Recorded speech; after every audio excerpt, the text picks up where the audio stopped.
তোমরা সবাই কেমন আছো? আশা করি তোমরা সবাই ভালো আছো। এই ভিডিওতে ষষ্ঠ শ্রেণী ইংরেজি বিষয়ের ষান্মাসিক সামষ্টিক মূল্যায়নের প্রশ্ন নিয়ে আলোচনা করবো। যারা চ্যানেলটি সাবস্ক্রাইব করে রাখো, তোমাদের অনেক উপকারে আসবে। Suppose you are a member of the reading club at your school. You open meet your classmates to read and discuss books, magazines, newspapers, etc. You and your classmates have just finished reading a newspaper article on living green. You are inspired and have decided to start a green movement. For that, you have to complete the following steps. মনে করো তুমি তোমার বিদ্যালয়ের পাঠ চক্রের সদস্য। তুমি প্রায় তোমার সহপাঠীর সাথে বই, ম্যাগাজিন, সংবাদপত্র ইত্যাদি পাঠ এবং আলোচনা করার জন্য দেখা করো। তুমি তোমার সহপাঠী লিভিং গ্রিন নামে একটি সংবাদপত্রের নিবন্ধ পড়া শেষ করেছে।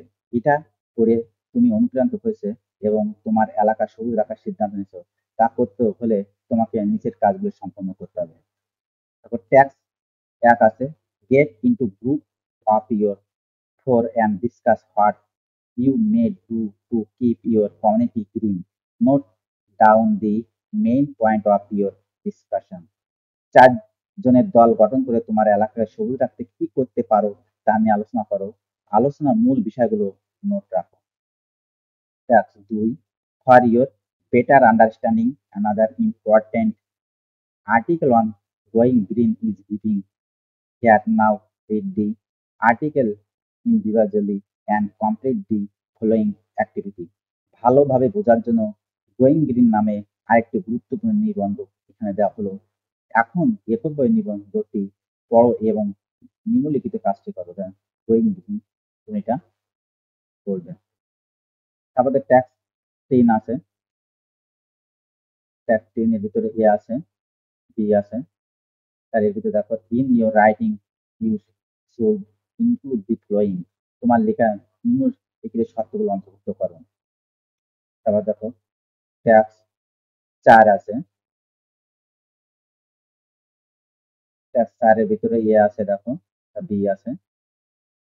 সি দেখো এখানে right at least 5 sentences complaining how the theme of poem kindness relates to the concept of living green. Use no less than 5 adjectives in your sentence. Kindness কবিতাটির মূল ভাব লিভিং গ্রিন এর ধারণার সাথে কিভাবে সম্পৃক্ত তা ব্যাখ্যা করে কমপক্ষে ৫টি বাক্য লেখো। তোমার লেখার কমপক্ষে ৫টি অ্যাডজেক্টিভ ব্যবহার করো।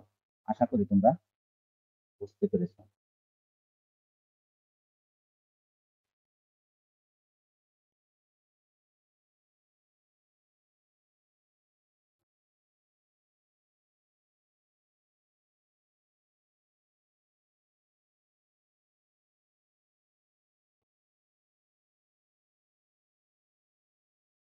তাহলে আজ এই পর্যন্ত। Thank you everyone.